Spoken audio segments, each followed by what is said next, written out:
banget ya, mana keren-keren lagi. Iya, terus kayak ini tuh ini kayak udah diciptain dari zaman purba. Iya lagi. Iya sih, yuk jalan. Yang ini juga enggak sih, gue nggak main Roblox, kayak boring banget. Ini kayak di Roblox emang ada sih. Bil, sini Bil. Soalnya bagus ya. Yang dapat foto mana? Oh. Skorsi. Ini apa? Skorski. Ini sindrom. Ini apa? Oh, jadi gini ya sejarahnya. Iya, koleksi di sini keren-keren ya. Setuju sih. Tapi kalian kepikiran nggak sih langit itu punya siapa? Lah, langit mah milik Allah. Semua yang ada di dunia juga milik Allah, ya kan? Bukan gitu maksudnya Alfasa. Kamu masih penasaran kan kenapa pesawat ini bisa sampai sini, apalagi pesawat luar negeri? Tapi ada nggak ya hukum yang mengatur tentang udara di suatu negara? Lapar gua. Kenapa? Oh, tali sepatu ya? Langit yang luas menyimpan aturan, tak kasat mata menjaga setiap yang terbang. Hah? Kenapa lu? Apa sih? Tadi bukannya terbang. Nggak mungkin. Serius tadi. Coba kita berdiri. Nggak mungkin. Yuk.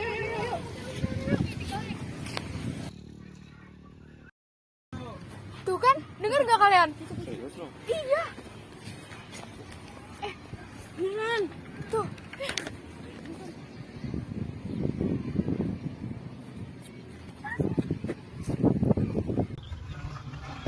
Kita semua dengar percakapan kalian tadi.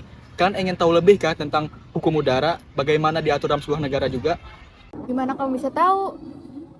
Nah, apa sih yang kita nggak tahu? Betul sekali, kalian nemuin orang yang tepat nih buat jelasin semua itu. Jadi, siap nggak nih diskusi bareng kita? Let's go. Tapi sebelum kita mulai, enaknya kenalan dulu nggak sih? Itu Betul dia. banget. Hai, aku Audi. Aku Naufal. Aku Jaki. Aku Sarah. Hai, aku Rino. Aku Nabila. Aku Evasa. Hai. Nah, kita mulai deh dari pertanyaan sederhana. Sebenarnya pesawat di langit itu terbangnya bebas nggak sih? Kan langitnya itu luas banget. Tapi kalau misalkan bebas, bahaya nggak sih satu sama lainnya? Bisa tabrakan? Nah, makanya ada hukum udara. Apa sih bang hukum udara itu?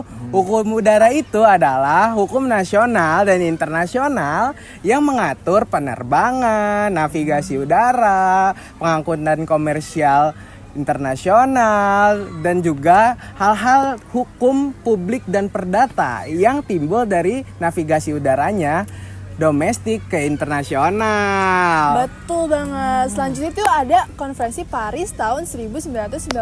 Nah, konferensi ini tuh merupakan aturan pertama dari internasional soal penerbangan. Nah, isinya menegaskan kalau misalkan negara itu punya daulat penuh atas ruang udaranya. Misalkan kayak jalan tol, kayak mobil tuh boleh lewat asalkan harus ada izin dan mengikuti aturan dari pemiliknya. Nah, kalau itu dari hukum internasional, dari hukum nasional juga ada nih. Terdapat di Peraturan Pemerintah Nomor 4 Tahun 2018 yang mengatur ruang udara di sebuah kedaulatan negara. Oh, gitu. Nah, ngomong-ngomong soal kedaulatan nih, ada juga prinsip-prinsip kedaulatan udara, yaitu kedaulatan penuh dan eksklusif, perlindungan dan penerbangan asing, dan tanggung jawab nasional. Nah, dalam pembahasan hukum udara itu mencakup beberapa ruang lingkup loh. Jadi, ruang lingkup yang pertama itu ada status hukum pesawat. Jadi, setiap pesawat itu harus patuh sama negara di mana dia terdaftar. Terus yang kedua, ada perbedaan antara pesawat militer, pesawat publik, dan pesawat sipil yang dijadikan komersial. Nah, yang ketiga, itu soal aturan kebangsaan atau imatrikulasi. Jadi intinya, pesawat itu hanya cuma punya satu kewarganegaraan saja. Karena biar jelas gitu loh tanggung jawab hukumnya. Nah, terakhir ada prinsip kedaulatan negara. Jadi, maksudnya kedaulatan negara dalam ruang udara itu adalah di mana setiap negara-negara itu punya kontrol penuh terhadap langit-langitnya, gitu. Jadi pesawat asing itu nggak bisa sembarangan lewat ya? Harus ada izin dulu dari negara yang bersangkutan? Iya benar, tapi di sisi lain ada juga konsep kebebasan udara. Jadi pesawat asing dari negara lain itu bisa mendarat ke negara lain tapi tetap ada batasnya. Betul banget. Dan jangan lupa ada ketentuan khusus buat pesawat publik, apalagi pesawat militer yang nggak bisa masuk sembarangan tanpa izin.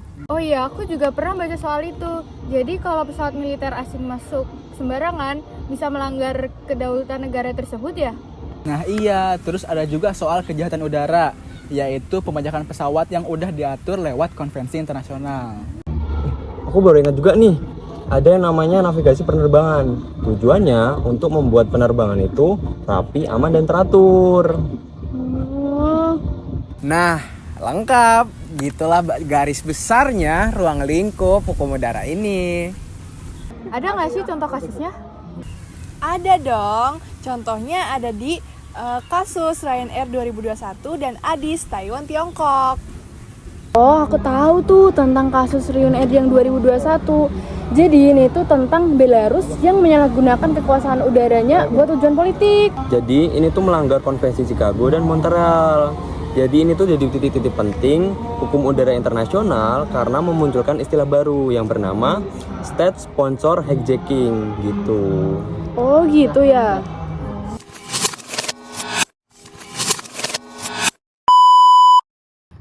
Kok nggak Kok like? nggak sih? Woi, Halo? woi. Kok nggak ada suara? Halo? Tes.